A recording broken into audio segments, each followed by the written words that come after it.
sa mga bagong followers namin, mga kamuma, every night talaga kami nagluluto para sa mga iring-iring namin. Pero mostly kapag hindi atay or manok, mostly isda talaga yung niluluto namin, mga kamuma.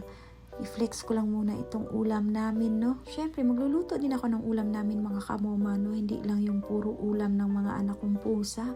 Pero mas inuuna ko talaga yung mga ulam ng mga anak kong pusa kumpara dito sa amin. Dapat sweet and sour pork sana itong niluto ko, kaso nagiging escabeche pork.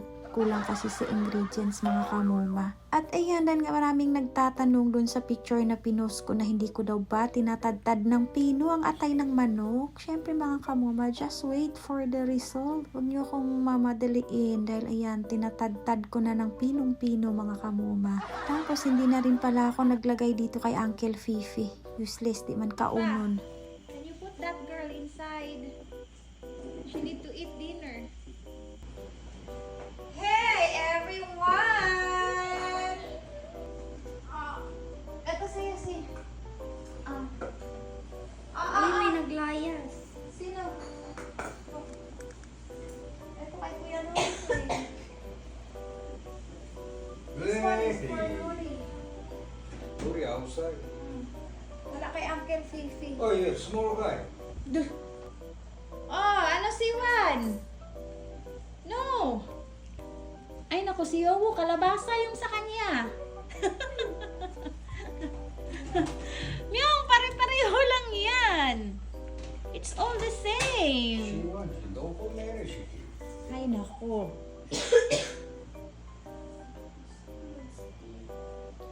Gusto mo pa talaga mag-share kay C3? Wait. 곰돌이. Ay, nako.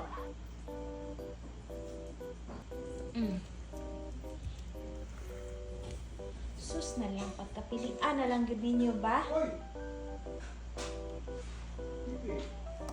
Apa, can you bring Fifi here?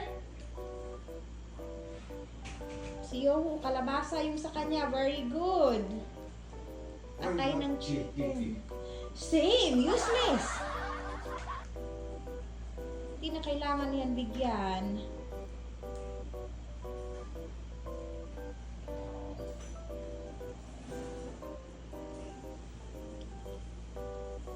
Practice.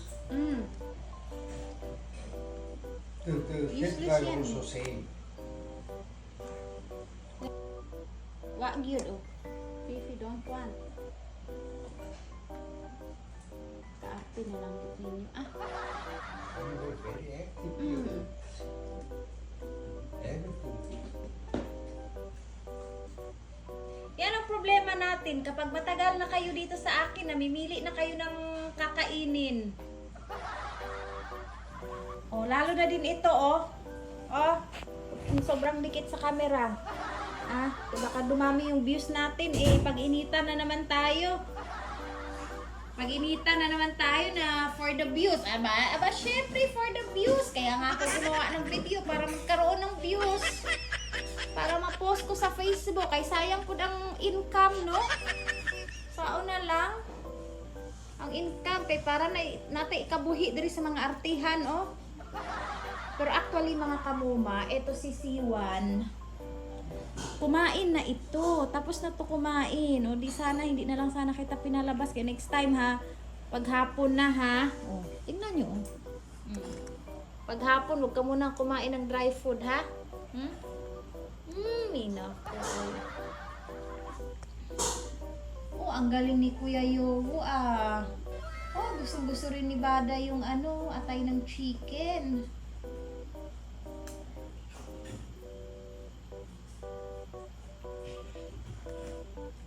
Laban atin yung. O, napatay na buhang. Patakapilo, no? Kay una sa natag-asikaso niya itong mga anak ng mga iring.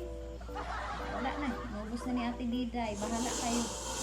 Yung ayaw kumain, mag-dry food. Gusto mo ng wet food doon? Ha? Gusto mo wet food? Bigyan kita. Busog na sila, busog na. Kani, oh, kaning iringan ni, sigurado juga ani ron mukaon ni siya. Kain ka na. Sige na. Para marami tayong views. Pinag-initan tayo dahil sa views. Ha, sa day purpose aning anong nag-vlogging day ang muma. Syempre, para makakwarta o makakaon ng iyahang mga iring na lami na pagkaon. Ayun na, next na si Ate Myong. Psst, yo! Saan?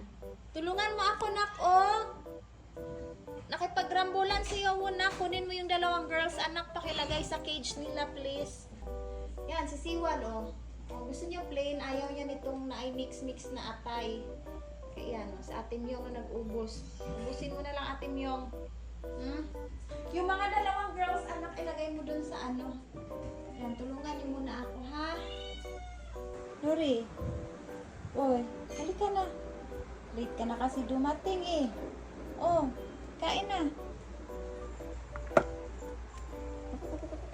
Huwag magalit. Kain na.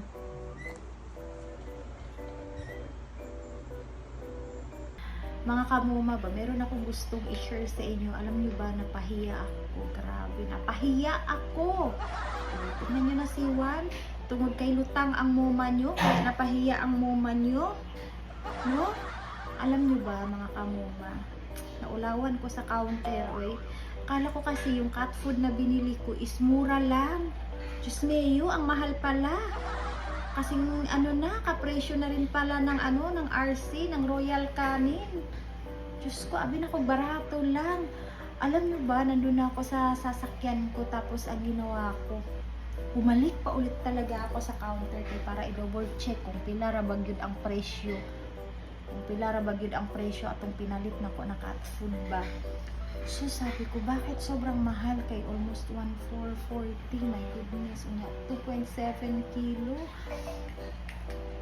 Sus, tinuod man di ay na price. Naulawan ko. Pero syempre, nangayon ko, sorry eh. Kay anak ko, wala magod ko nag-expect. Kasi meron akong binili before is worth 600 plus lang siya. Ang hindi ko pala alam, yung 600 plus pala yun is 1 kilo. Kanigod siya, oh.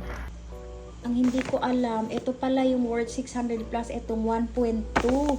Tapos, naka second time kasi ako bumili nito, so hinayaan ko lang. O, akala ko kasi yung 600 plus ay itong ganito, mga kamuma. Sus, atay kay 1,440 man di ay ni. Abi na ko 600 plus. Ay, aba, nakipag-discuss pa ko kay anak ko, nakapalit lagi ko. So, ang hindi ko pala na-remember, ang nabili ko ay itong kitten na 1.2. So, yan pala yung 600 plus. Alam mo ba, Diday, bumalik pa talaga ako sa counter, tas tinala ko pa ulit ito, pinadouble check ko kung sure bag yun.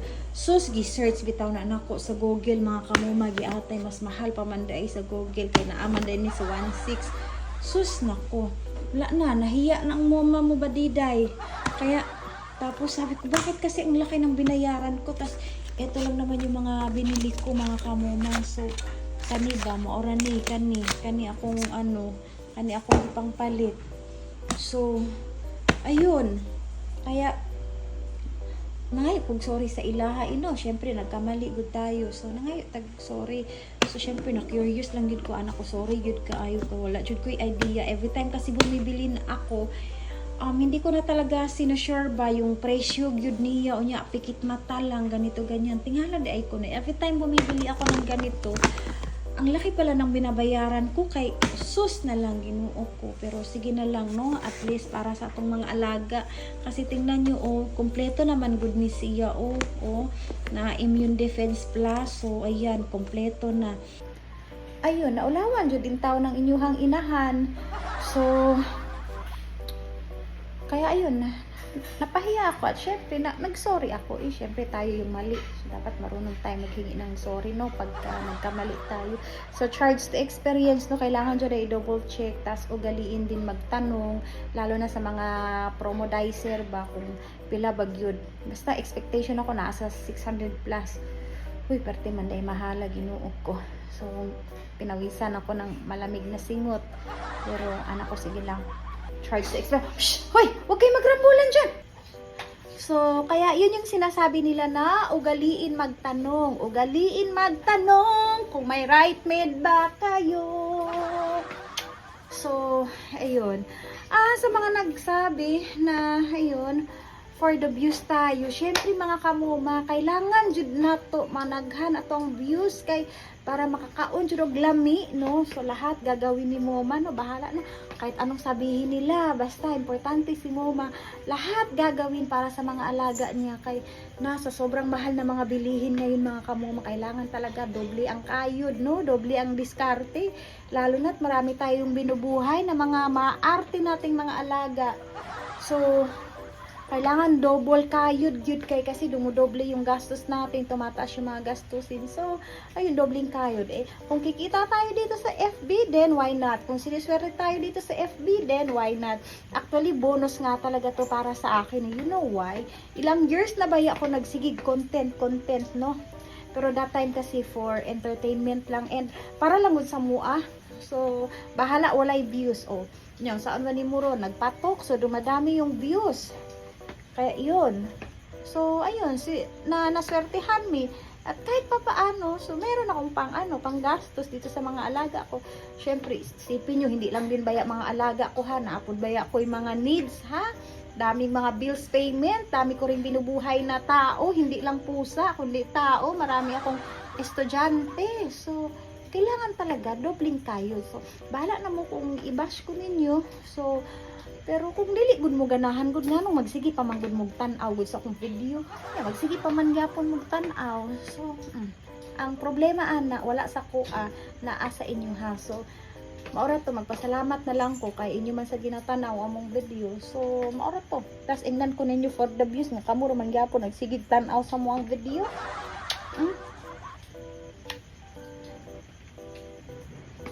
Yun lang. Bye-bye.